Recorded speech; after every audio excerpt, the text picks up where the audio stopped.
ನಮಸ್ಕಾರ, police news 007ಗೆ ಸ್ವಾಗತ. ಇವತ್ತಿನ ವಿಶೇಷ ಸುದ್ದಿ ಏನಿದೆ ತಿಳಿಯೋಣ ಬನ್ನಿ. ಕಲಬುರಗಿಯಲ್ಲಿ ಪಿಎಸ್ಐ ಆತ್ಮಹತ್ಯೆ, ನೇಣು ಬಿಗಿದುಕೊಂಡು ಸಾವು.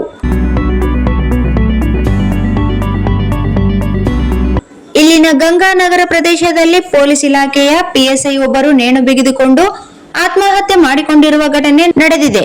ಮೃತರನ್ನು ಬಸವರಾಜ್ ಹೇರೂರು 2014ರ ಬ್ಯಾಚ್ ಪಿಎಸ್ಐ ಎಂದು ಗುರುತಿಸಲಾಗಿದೆ.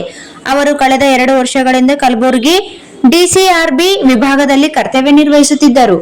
ಮಾಹಿತಿಯ ಪ್ರಕಾರ ಮಂಗಳವಾರ ತಡರಾತ್ರಿ ಬಸವರಾಜ್ ಹೇರೂರು ತಮ್ಮ ಸ್ನೇಹಿತರಿಗೆ ಕರೆ ಮಾಡಿ ಆತ್ಮಹತ್ಯೆ ಮಾಡಿಕೊಳ್ಳುವ ಕುರಿತು ತಿಳಿಸಿದ್ದರು ಎನ್ನಲಾಗಿದೆ. ಕೂಡಲೇ ಸ್ನೇಹಿತರು ಅವರ ತಂದೆಗೆ ವಿಷಯ ತಿಳಿಸಿದ್ದು, ಅವರ ತಂದೆ ಮನೆಗೆ ಧಾವಿಸಿ ಬಾಗಿಲು ಒಡೆದು ಒಳ ಪ್ರವೇಶಿಸಿದಾಗ ಬಸವರಾಜ್ ಹೇರೂರು ನೇಣು ಬಿಗಿದುಕೊಂಡ ಸ್ಥಿತಿಯಲ್ಲಿ ಮೃತಪಟ್ಟಿರುವುದು ಕಂಡುಬಂದಿದೆ.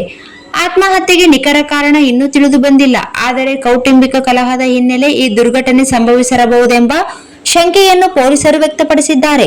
ಈ ಕುರಿತು ಪೊಲೀಸರು ತನಿಖೆ ಮುಂದುವರೆಸಿದ್ದಾರೆ. ಘಟನೆ ಸಂಬಂಧ ಆರ್ಜಿ ನಗರ ಪೊಲೀಸ್ ಠಾಣೆಯಲ್ಲಿ ಪ್ರಕರಣ ದಾಖಲಾಗಿದ್ದು, ಕಲಬುರಗಿ ನಗರ ಪೊಲೀಸ್ ಆಯುಕ್ತ ಶರಣಪ್ಪ ಎಸ್ಟಿ ಸ್ಥಳಕ್ಕೆ ಭೇಟಿ ನೀಡಿ ಪರಿಶೀಲನೆ ನಡೆಸಿದರು. ಪೊಲೀಸ್ ಅಧಿಕಾರಿಯ ಅಕಾಲಿಕ ಸಾವಿನಿಂದ ಕುಟುಂಬಸ್ಥರು, ಸ್ನೇಹಿತರು ಹಾಗೂ ಪೊಲೀಸ್ ಇಲಾಖೆಯಲ್ಲಿ ಶೋಕದ ವಾತಾವರಣ ನಿರ್ಮಾಣವಾಗಿದೆ.